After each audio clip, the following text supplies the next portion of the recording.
दोस्तों आज मैं आपको जो स्टोरी सुनाने जा रहा हूँ वो अकल्पनीय, अविश्वसनीय है। अगर आप द नॉलेज के सब्सक्राइबर हो तो आपको पता होगा कि हम पहले भी parallel universe, string theory, dimensions और टाइम ट्रैवल पर वीडियो बना चुके हैं। पैरेलल यूनिवर्स एक ऐसा अलग यूनिवर्स, एक अलग दुनिया है जहां पर हमारे ही तरह हमारे पैरेलली दुनिया चलती रहती है। कुछ थियरीज इसे सपोर्ट भी करती है। और दोस्तों आज हम जानेंगे ऐसे ही एक किस्से को जिसमें एक व्यक्ति दूसरी दुनिया से यानी कि पैरेलल यूनिवर्स से हमारी दुनिया में आ गया था। बात है सन 1954 की, जब एक व्यक्ति जापान के टोक्यो शहर में स्थित हैनेडा एयरपोर्ट पर उतरा। ये व्यक्ति अन्य यात्रियों की तरह ही अपने लगेज की वेट कर रहा था। कुछ समय बाद उसका लगेज भी आया और उसे वो ट्रॉली में लेकर एयरपोर्ट से बाहर जा रहा था। और बाहर जाने से पहले हर एक पैसेंजर को एयरपोर्ट के चेकिंग में से गुजरना होता है, इसलिए ये व्यक्ति भी एयरपोर्ट के चेकिंग काउंटर पर गया। लेकिन इसके बाद जो कुछ भी हुआ, उस घटना ने उस वक्त उस एयरपोर्ट पर और उसके बाद पूरी दुनिया के भी होश उड़ा दिए थे।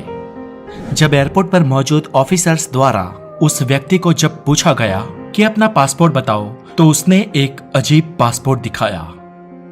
ये था तो पासपोर्ट ही, लेकिन लग रहा था थोड़ा अलग। उस व्यक्ति को पूछा कि आप कहां से हो, तब उसने कहा कि वो किसी टोरेड नाम के देश से बिलोंग करता है। एयरपोर्ट पर मौजूद उस ऑफिसर ने टोरेड नाम के देश का कभी नाम भी नहीं सुना था, लेकिन फिर भी दुनिया में बहुत सारे छोटे बड़े देश हैं, इसलिए इस नाम के देश को चेक करने के लिए एयरपोर्ट ऑफिसर ने दुनिया का नक्शा खंगाला, लेकिन फिर भी उसे ऐसा कोई देश नहीं मिला। जब पासपोर्ट पर देखा गया तो पासपोर्ट भी उसी देश के नाम से इश्यू हुआ था, पर फिर भी क्यों पूरी पृथ्वी पर ऐसा कोई देश तो मौजूद ही नहीं है। और ये बात सोचकर फिर एयरपोर्ट ऑफिसर को उस शख्स पर शक हुआ। उसने उसे साइड किया, लेकिन उस रहस्यमय व्यक्ति का एक ही जवाब था कि वो उसी देश से बिलोंग करता है और वो अपने देश से जापान तीसरी बार विजिट करने के लिए आया है। एयरपोर्ट ऑफिसर के लिए यह बहुत ही अजीबोगरीब और रहस्यमय घटना थी। उस व्यक्ति को वेटिंग रूम में बैठाया गया और कई और ऑफिसर वहां पर इकट्ठे हुए। सभी लोगों ने जब इस रहस्यमय व्यक्ति का पासपोर्ट देखा तो देखने पर वो पासपोर्ट ओरिजिनल ही लग रहा था। पासपोर्ट के साथ कोई करामत की गई हो या कोई डुप्लीकेट पासपोर्ट हो, ऐसा प्रतीत नहीं हो रहा था। लेकिन हालांकि ये पासपोर्ट जिस देश से था और ये व्यक्ति जिस देश से था, वो देश इस दुनिया में था ही नहीं। सभी लोग अजीबोगरीब लगने वाले इस किस्से की जांच पड़ताल में जुट गए। सबने उस व्यक्ति से सच उगलवाने की बहुत कोशिश की। सबको ये शक था कि शायद ये कोई ड्रग्स स्मगलर या कोई अनैतिक काम करने वाला होगा, लेकिन फिर भी वो व्यक्ति एक का दो नहीं हुआ। वो अपनी बात पर अड़ग था कि वो टोरेड देश का नागरिक है और उसका नाम जॉन जिग्रस है। दाढ़ी मूंछ के साथ गोरे लगने वाले इस व्यक्ति की मूल भाषा फ्रेंच थी, लेकिन हालांकि वो फ्रेंच में कई सारे शब्द ऐसे बोलता था जो थोड़े अटपटे या अजीब थे। इसके साथ ही वो थोड़ी सी जापानीज भी जानता था और दुनिया की और कुछ भाषाएं भी। ऑफिसर्स को उसकी भाषा तो समझ आ रही थी, लेकिन वो उसके लहजे को आम लोगों से आसानी से डिफरेंशिएट कर सकते थे। उन्हें ये भी बात अजीब लग रही थी या खटक रही थी कि उन्होंने कभी टोरॉइड नाम के किसी देश का नाम नहीं सुना है। थोड़ी देर बाद विचार विमर्श करने के बाद उस व्यक्ति के सामने पूरी दुनिया का मैप रख दिया जाता है और उससे पूछा जाता है कि इस मैप में तुम्हारा देश कहाँ है, हमें बताओ। और वर्ल्ड मैप देखते ही उसने एक झटके से उस वर्ल्ड मैप में एंडोरा नाम की एक जगह पर अपनी उंगली रखी और पॉइंट आउट किया।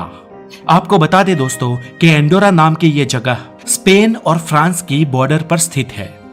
उस व्यक्ति ने बताया कि उसका देश पिछले 1000 साल से भी ज्यादा समय से पृथ्वी पर मौजूद है और वो इस बात को लेकर थोड़ा कंफ्यूज भी हुआ कि आखिर उसका देश उसके पॉइंट आउट की हुई जगह पर क्यों नहीं है, उसके देश का नाम वहां पर क्यों नहीं है, और टोरेंट कहे जाने वाले उसके देश के नाम के विस्तार में ये एंडोरा क्यों लिखा हुआ है।